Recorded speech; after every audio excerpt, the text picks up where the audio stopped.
Hey, salut tout le monde! Comme vous avez pu le voir dans ma précédente vidéo, nous sommes présentement, comme vous avez pu le constater, à ce qui a trait de mon top 7 des meilleurs films de 2021, ma liste personnelle. Ça se peut aussi que vous n'êtes pas en accord avec cette liste-là.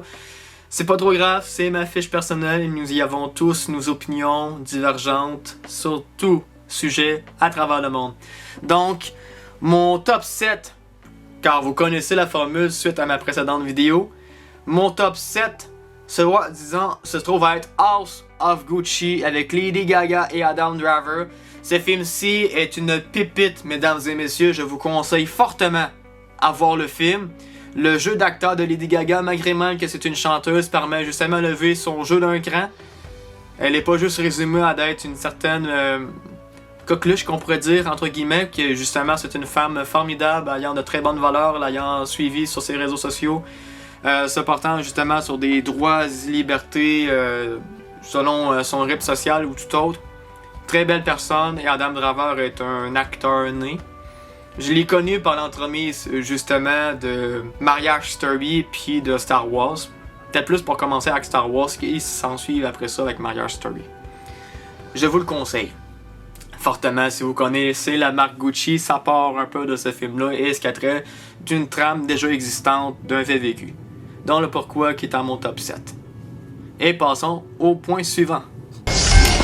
Mon point 6, il s'agit du film de Tic Tic Boom avec Andrew Garfield. Andrew Garfield est un acteur qui est dans une certaine épopée, il est encore jeune, il est dans une trentaine d'années. Tic Tic Boom, je trouvais ça très bien. Un très bon choix de mise en scène, un scénario quand même très bien. C'est un biopic en passant, et tout ce qui a trait de biopic, j'apprécie beaucoup cela. C'est sûr qu'il y a des biopics que je n'apprécie guère, mais celui-ci a amené quand même une touche très poétique que j'ai adhéré beaucoup, dont le pourquoi que Tic Tic Boom est à la 6e place dans ce top 10-ci. Et passons au point numéro 5. Au point numéro 5, il s'agit de The Guilty avec Jake Gyllenhaal.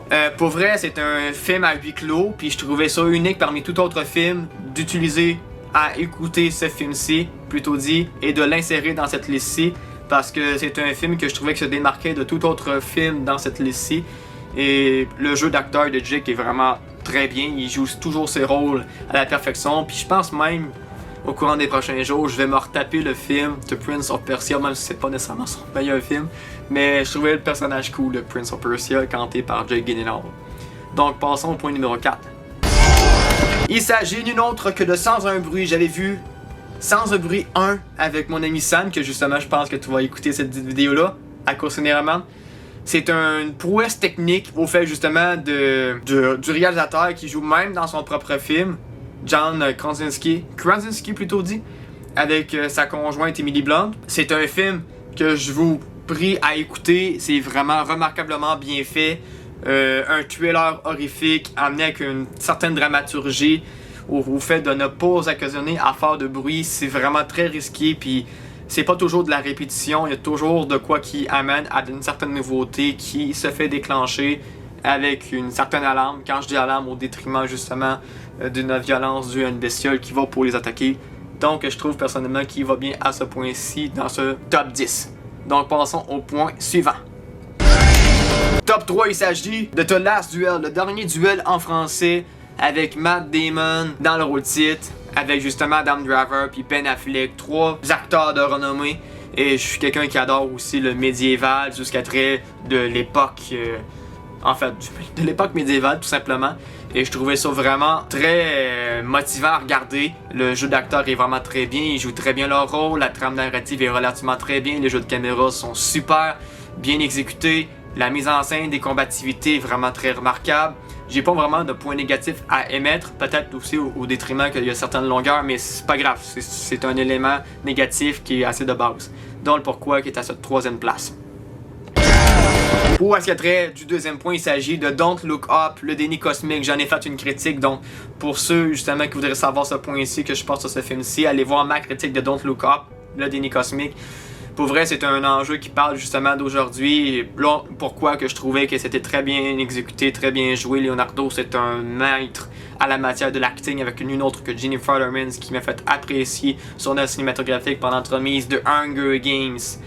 Il y avait aussi Timothée Chalamet avec Dune. Donc, justement, l'enjeu politique, politique également, réseau climatique, réseau social et tout autre, ça l'a embarqué en entrevue beaucoup avec le monde d'aujourd'hui. J'ai trouvé ça relativement très bien, dont le pourquoi qui est à mon point 2 dans ce top 10. Passons justement au top 1 de ce top 7 de mes top films de 2021 et voici la surprise. Il s'agit nul autre que de Finch, canté par Tom Hanks. Tom Hanks, c'est un de mes acteurs préférés. Il joue souvent dans des films cultes comme nul autre que La Ligne verte de Forrest Gump.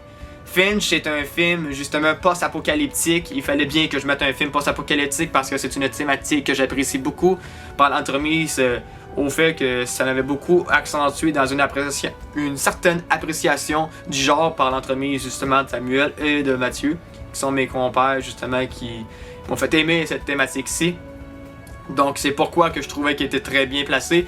La pellicule est vraiment très bien, les jeux musicaux justement sont super bien exécutés, les jeux de caméra exactement, je sais pas si je l'évoque, mais c'est super bien mélodieux en fait. Le robot, le chien, tout autre dans un univers post-apocalyptique avec Tom Hanks, tu le sais, avec Tom Hanks qui va vraiment jouer son rôle à la perfection, puis que ça sera pas nécessairement un film mauvais, même si c'est pas parce que t'es un bon acteur que ton film va être bon. Mais Tom Hanks fait en sorte que quand même ça permet à repeser sur la balance, dont le pourquoi Finch. Je vous invite à l'écouter justement, c'est tout à fait très bien, c'est bien joué. Genre, je veux acheter le Blu-ray si j'ai la possibilité de le voir dans un commerce près de chez moi ou par l'entremise Amazon, peu importe. Donc, si vous appréciez le contenu, n'oubliez pas d'aimer, commenter, partager le contenu. Et aussi, le plus important, c'est vous abonner à la chaîne. Et on s'en va pour la 3e vidéo de mes films les plus attendus 2022. Ciao, bye, salut tout le monde!